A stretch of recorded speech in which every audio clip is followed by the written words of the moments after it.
नमस्कार दोस्तों, स्वागत है आपका हमारे चैनल पर। आज मैं आपको श्रावण सोमवार व्रत कथा सुनाऊंगी। आप कथा को पूरा सुने और ध्यान से सुने। भगवान आप सबकी मनोकामना पूर्ण करें। अगर आपको कथा अच्छी लगे तो हमारे वीडियो को लाइक करें, कमेंट करें। तो आइए कथा सुनते हैं।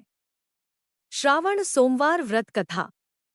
एक नगर में एक बहुत धनवान साहूकार रहता था, जिसके घर में धन की कमी नहीं थी। परंतु उसको एक बहुत बड़ा दुख था कि उसके कोई पुत्र नहीं था। वह इसी चिंता में दिन रात लगा रहता और पुत्र की कामना के लिए प्रत्येक सोमवार को शिवजी का व्रत और पूजन किया करता तथा सायंकाल को शिवजी के मंदिर में जाकर शिवजी के विग्रह के सामने दीपक जलाया करता था। उसके इस भक्तिभाव को देखकर एक समय श्री पार्वती जी ने शिवजी महाराज से कहा, महाराज, यह साहूकार आपका अनन्य भक्त है और सदैव आपका व्रत और पूजन बड़ी श्रद्धा से करता है। इसकी मनोकामना पूर्ण करना चाहिए। शिवजी ने कहा, हे पार्वती, यह संसार कर्मक्षेत्र है। जैसे किसान खेत में जैसा बीज बोता है वैसा ही फल काटता है, इसी प्रकार इस संसार में जो जैसा कर्म करते हैं वैसा ही फल भोगते हैं। पार्वती जी ने अत्यंत आग्रह से कहा, महाराज, जब यह आपका अनन्य भक्त है और यदि इसको किसी प्रकार दुख है तो उसको अवश्य दूर करना चाहिए, क्योंकि आप सदैव अपने भक्तों पर दयालु होते हैं और उनके दुखों को दूर करते हैं। यदि आप ऐसा नहीं करेंगे तो मनुष्य आपकी सेवा, व्रत और पूजन क्यों करेंगे? पार्वती जी का ऐसा आग्रह देख शिवजी महाराज कहने लगे, हे पार्वती, इसके कोई पुत्र नहीं है, इसी चिंता में यह अति दुखी रहता है। इसके भाग्य में पुत्र न होने पर भी मैं इसको पुत्र की प्राप्ति का वर देता हूँ, परंतु यह पुत्र केवल 12 वर्ष तक ही जीवित रहेगा। इसके पश्चात वह मृत्यु को प्राप्त हो जाएगा। इससे अधिक मैं और कुछ इसके लिए नहीं कर सकता। यह सब बातें साहूकार सुन रहा था। इससे उसको न कुछ प्रसन्नता हुई और न ही कुछ दुख हुआ। वह पहले जैसा ही शिवजी महाराज का व्रत और पूजन करता रहा। कुछ काल व्यतीत हो जाने पर साहूकार की स्त्री गर्भवती हुई और 10वें महीने में उसके गर्भ से अति सुंदर पुत्र की प्राप्ति हुई। साहूकार के घर में बहुत खुशी मनाई गई, परंतु साहूकार ने उसकी केवल 12 वर्ष की आयु जानकर अधिक प्रसन्नता प्रकट नहीं की और न ही किसी को भेद ही बताया। जब वह बालक 11 वर्ष का हो गया तो उस बालक की माता ने उसके पिता से विवाह आदि के लिए कहा, तो वह साहूकार कहने लगा कि अभी मैं इसका विवाह नहीं करूंगा, अपने पुत्र को काशी जी पढ़ने के लिए भेजूंगा। फिर साहूकार ने अपने साले अर्थात बालक के मामा को बुलाकर उसको बहुत सा धन देकर कहा, तुम इस बालक को काशी जी पढ़ने के लिए ले जाओ और रास्ते में जिस स्थान पर भी जाओ यज्ञ तथा ब्राह्मणों को भोजन कराते जाओ। वह दोनों मामा और भांजे यज्ञ करते और ब्राह्मणों को भोजन कराते जा रहे थे। रास्ते में एक शहर पड़ा। उस शहर में राजा की कन्या का विवाह था और दूसरे राजा का लड़का जो विवाह कराने के लिए बारात लेकर आया था वह एक आंख से काना था।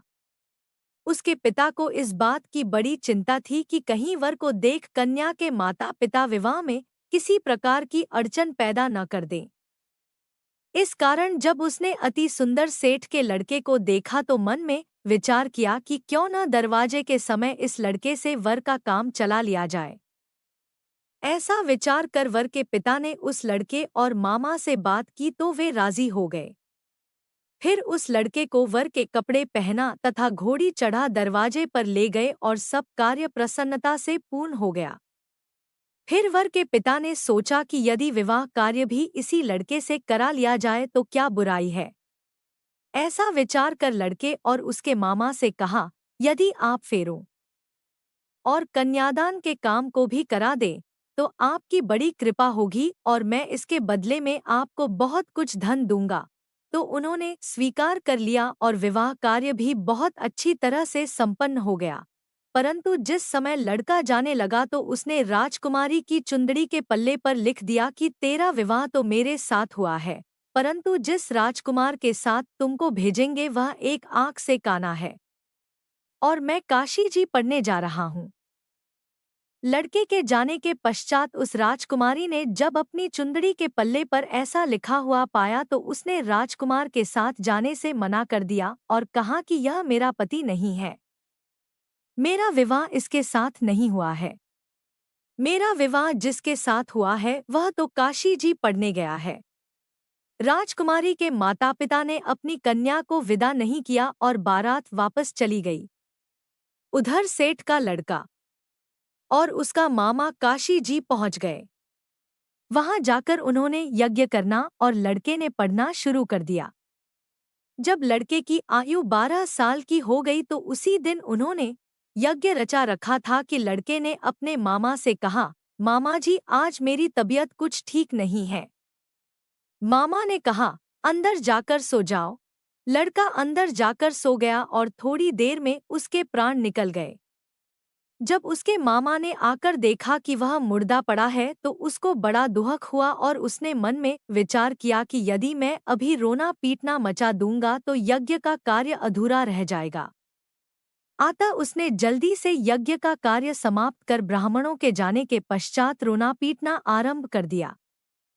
संयोगवश उसी समय शिव पार्वती जी भी उधर से जा रहे थे।